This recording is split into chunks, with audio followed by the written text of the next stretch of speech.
Tere jälle! Nagu näha siin mu selja taga, siis oleme jälle ratta juures videot salvestamas. Aga täna ei räägi trennist, vaid paar sõpra on küsinud, et kas sisetrennis või pukis olles ju ratast hooldama ei pea. Tegelikult ega väga ei pea, aga on üks asi kindlasti, mida teha tuleks. Ja see üks asi on ketihooldus. Et isegi kui sõidad sees, siis ikkagi see määrdeaine, mis sul keti peal on, kellel on seal õli või kellel on vaha, eks see ikkagi nagu kulub või aurustub ära. Ja siis tuleks ketti puhastada sellest metallipurust, mis siin hõõrdumisega tekib, ja siis panna uus määrdeaine peale. Täna siis teemegi selle protsessi koos vaikselt läbi. Mida meil siis selleks vaja on? Kõigepealt on vaja mingit lappi, vana särki, käib siia keti alla, et kui keti määrides midagi tilgub, et siis ta ei tilgu põrandale, vaid tilgub siia lapi peale. Siis on meil vaja mikrofiiberlappi. Sellega saab keti lülide vahelt ilusti igasuguse sodi kätte. Ja siis kui on, aga pole kohustuslik, siis minul on veel sellised märjad puhastuslapid, millega ma teen sellise esimese pühkimise keti pealt, et see suurem lööga korralikult maha võtta.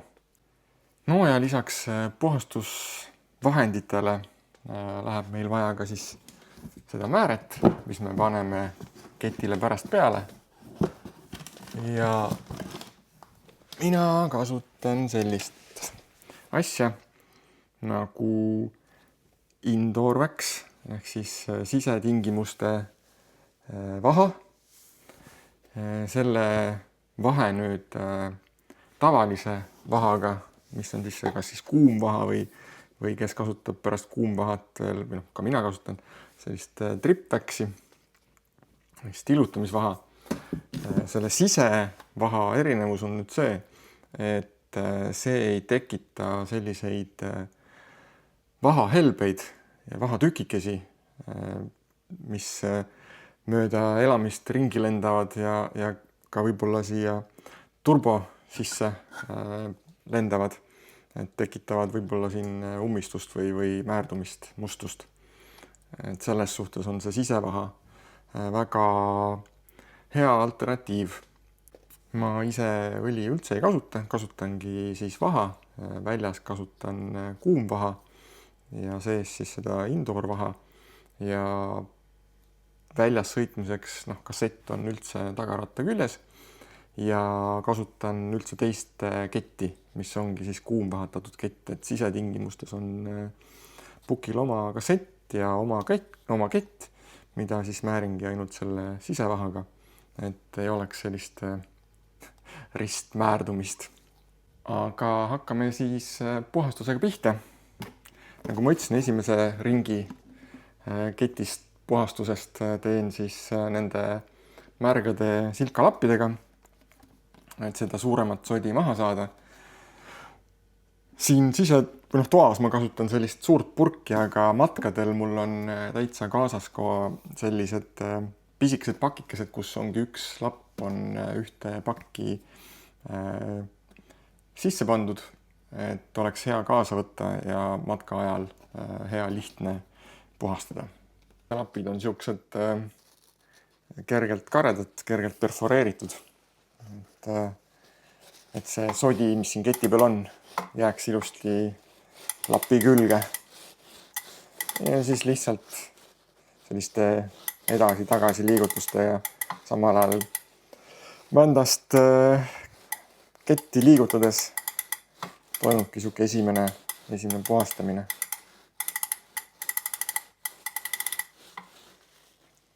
Nagu näha, siis kett on üsna must, et see puhastamine oli viimane aeg ette võtta.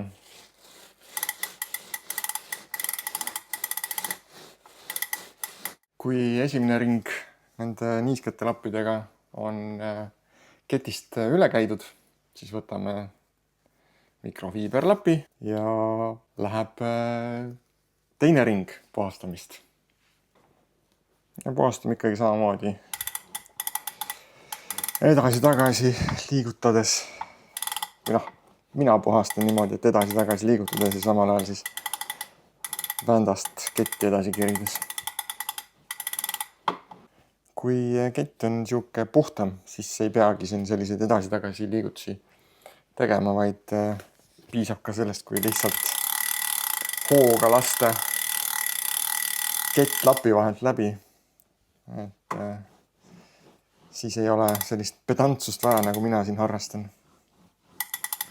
Aga ma olen selles suhtes natuke veidrik, et ma tahan, et see kett oleks ikkagi nagu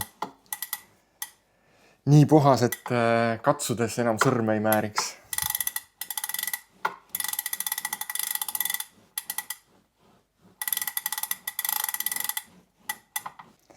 Ja miks kasutatakse mikrofiiberlappi, ongi lihtsalt see põhjus, et see mikrofiiber on selline harjadega, pisikestega või siuke harjaline, mis läheb ilusti siia igasuguste lülide ja pragude vahele ja võtab selle mustuse kõik enda sisse.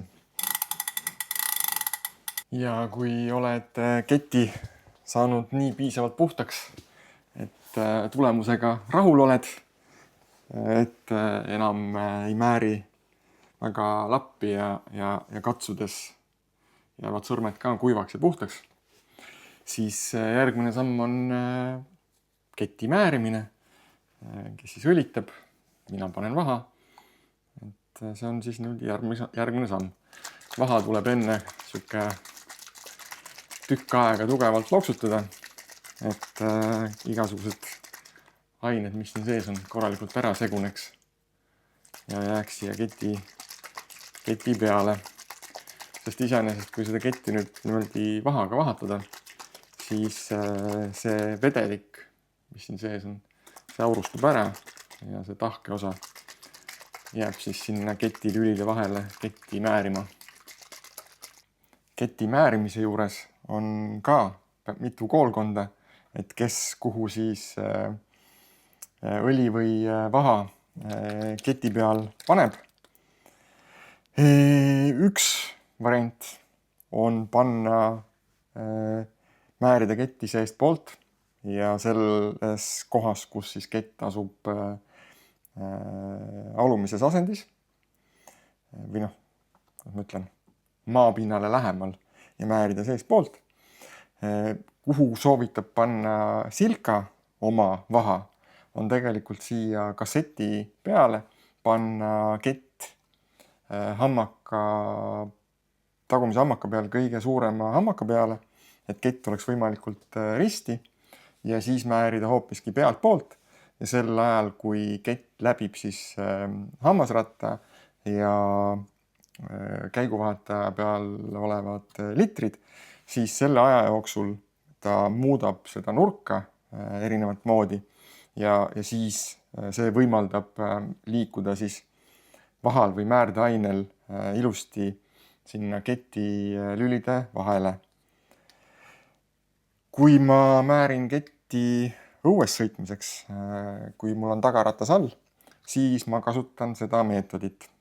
Aga kuna täna määrime ratast pukis sisetingimustes, siis ma ei taha panna vaha niimoodi peale või tilgutada vaha sellesse kohta puki kohal või puki peal, et vaha ei läheks mitte kuhugi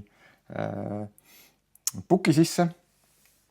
Ja kuna ma kasutan ERG moodi ja kett on mul kogu aeg ühe sama hammaka peal taga, siis et ta oleks võimalikult sirge, siis kasutan seda esimest meetodit. Määrin või tilgutan õli või tilgutan vaha siia keti sissepoole ja keti alumises asendis. ja ka seda on mitu koolkonda, kes kuidas vaha või õli keti peale paneb. Et kes paneb niimoodi, et laseb vahal joosta või õlil joosta ja samal ajal liigutab ketti edasi, siis mina teen niimoodi, et mina tilgutan iga lüli peale eraldi, et oleks võimalikult ökonoomne ja efektiivne, et ma ei peaks seda vaha raiskama.